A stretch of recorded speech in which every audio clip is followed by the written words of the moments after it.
Hello po, ako nga pala si Colette. Ngayon po, ako po ay magtatanim ng kamatis. Pero bago ang lahat, gagawa na muna tayo ng DIY na lagayan. Sa mahal ng bilihin ngayon, kailangan minsan-minsan ay mag-DIY. Nakatipid na tayo, natuto pa tayo maging malikhain. Kung mapapansin nyo guys, meron dyan kulambo.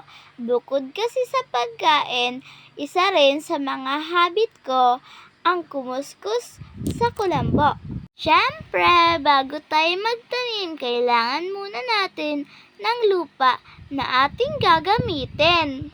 Linagyan ko na nga po pala ng lupa ang aking DIY na lalagyan.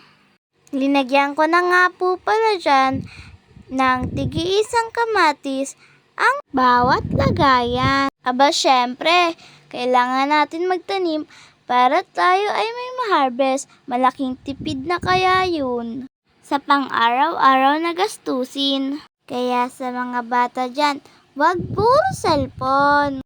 Tanim-tanim rin pag may time. Sa mahal ng bilihin ngayon, kailangan rin natin maging masipag.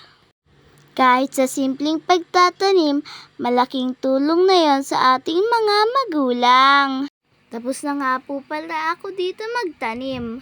At syempre, pagkatapos natin magtanim, ay kailangan natin diligan ang mga to.